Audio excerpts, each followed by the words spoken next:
Welcome to YouTube channel JRF Adda. I am your law educator Vishal sir. कैसे हैं आप सभी?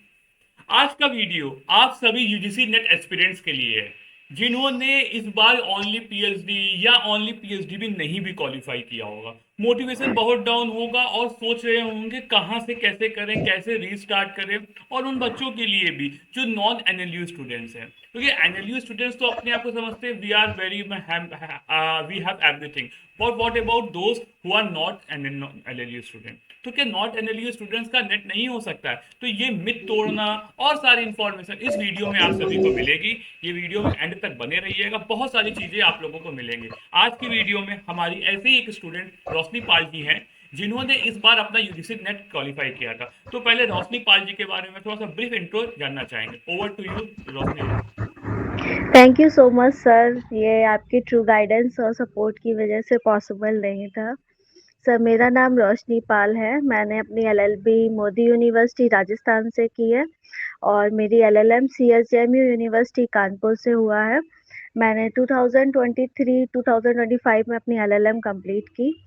2025 में मैंने एक अटेम्प्ट जून वाला दिया था जिसमें सिर्फ मेरा पीएचडी क्वालिफाई हुआ था। वो मेरा फाइनल ईयर के साथ था, डेजर्टेशन भी था मेरा। उसके बाद सर मैंने दिसंबर में फिर से अटेम्प्ट दिया और लकीली मेरा नेट क्वालिफाई हो गया। तो बेटा जैसे आप नॉन एनएलयू स्टूडेंट हो, तो आपको जी किस सर। तरीके की तैयारी में प्रॉब्लम्स आई थी, या आपके अंदर क्या कॉन्फिडेंस में लूजिंग हुई थी, और किस तरीके की आपने स्ट्रैटेजी फॉलो करी कि आपने सेकंड अटेम्प्ट में नेट क्वालिफाई कर दिया? नहीं सर, ऐसा कोई कॉन्फिडेंस में कोई कमी नहीं थी। मेरा पूरा कॉन्फिडेंस था और मुझे कॉलेज से और मेंटर्स से पूरा गाइडेंस मिला। ऐसा कोई मतलब मुझे सब्जेक्ट्स में प्रॉब्लम नहीं आई थी। मेरे बेसिक्स क्लियर थे और जो भी सिलेबस था मैंने उसके अकॉर्डिंग तैयारी की थी पूरी। अच्छा। कैसे जेआरएफ अड्डा ने आप पेपर वन पेपर टू का कोर्स लिया था कि पेपर टू का कोर्स लिया था, और किस तरीके के आपको इस जर्नी में जेआरएफ अड्डा ने हेल्प करी, वो भी क्लासेस में आपकी हेल्प करी? सर, मैंने पेपर 1 और पेपर 2 दोनों का कोर्स लिया था जीआरएफ अड्डा से। पेपर 1 से मेरा कोई भी मतलब दूर-दूर से लेना-देना नहीं था। मुझे कुछ भी नहीं पता था यूजीसी नेट देने से पहले। तो मेरी बहुत हेल्प हुई है जेआरएफ अड्डा से। सारे सब्जेक्ट्स मैंने पीवाईक्यूज दिए और टॉपिक वाइज मैंने एमसीक्यूज सॉल्व किए। तो मेरी पेपर 1 में तो बहुत कमांड हो गई थी और पेपर 2 भी मेरा काफ़ी अच्छा रहा सर।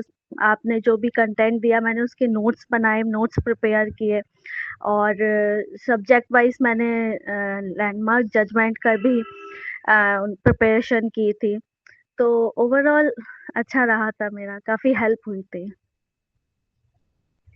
आपको क्या लगता है कि अगर एक बच्चा जिसका अभी ओनली पीएचडी क्वालिफाई हुआ है, ये नहीं भी हुआ है, तो किस तरीके की स्ट्रैटेजी वो आने वाले एग्जामिनेशन में फॉलो करे? क्योंकि जब एग्जाम देने के बाद आप एक अच्छे स्ट्रेंथ पे होते हो, अच्छी जगह पर होते हो बताने को, तो आप क्या गाइड करोगे उन बच्चों को कि उनका एग्जाम इजली निकल जाए?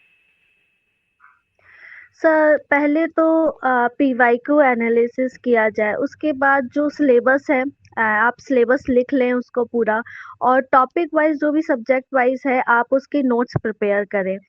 और जैसे कि काफ़ी जजमेंट्स भी आते हैं तो आप जजमेंट्स को भी प्रिपेयर कर लें क्योंकि एंड में आपको सिर्फ रिवीजन करना और रिवीजन बहुत इम्पोर्टेंट होता है।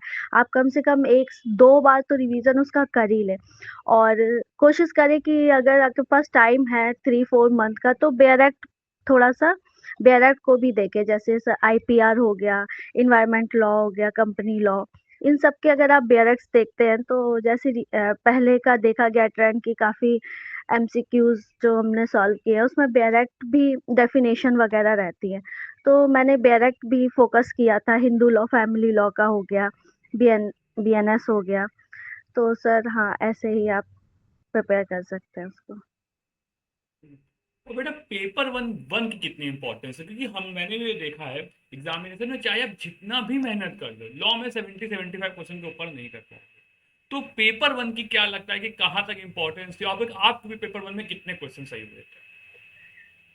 सर, पेपर 1 का बहुत ही इम्पोर्टेंस होती है। जैसे कि मैथ और डीआई में मुझे पर्सनली बहुत प्रॉब्लम हुई थी।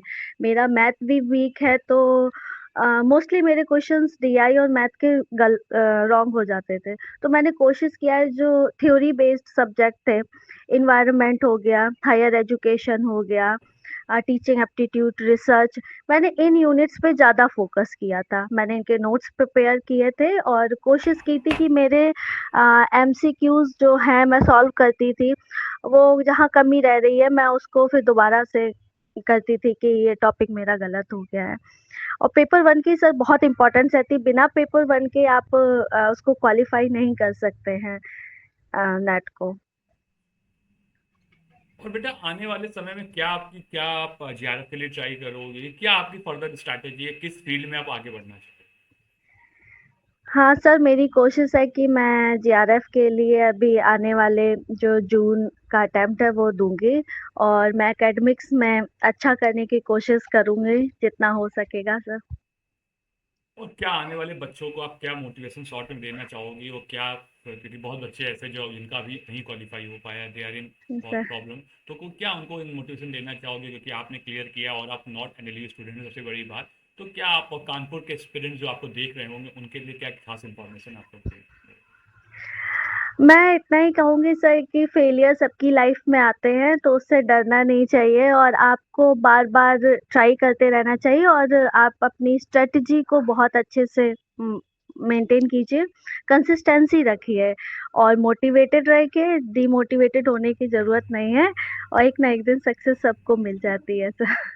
और आपकी सक्सेस में तो मुझे बस ये भी, क्योंकि आप कानपुर, अभी तक तो मेरे जितने बच्चे पढ़ाए थे वो पूरे इंडिया से थे, बट आप एक थी जो कानपुर से थी। मेरे पास जब मैसेज करा, आई वॉज वेरी हैप्पी कि मैं जिस यूनिवर्सिटी से अभी पीएचडी कर रहा हूँ उसी के आप भी स्कॉलर हो, आपने एलएलएम किया है, तो ये मेरे लिए बहुत बड़ी फख्र की बात है कि आपने हमारे साथ पढ़ाई करके क्वालिफाई किया नेट। तो ये मेरे लिए भी एक बहुत स्पेशल चीज़ है कि आप जिस यूनिवर्सिटी से वहीं से मैं भी हूँ, तो इसके लिए तो यस, बहुत बहुत। और आप आने वाले समय में मैं ये भी चाहूँगा सीएचएम यूनिवर्सिटी के और बच्चे हमारे साथ आएँ और हम लोग उनको भी नेट क्वालिफाई करवाएंगे। बिल्कुल, बिल्कुल सर। बेस्ट ऑफ ऐसा लक, ही होगा। Best of luck thank and you sir. Thank you for giving your time and best of luck for your future journey बेटा। Thank you so much sir. Thank you.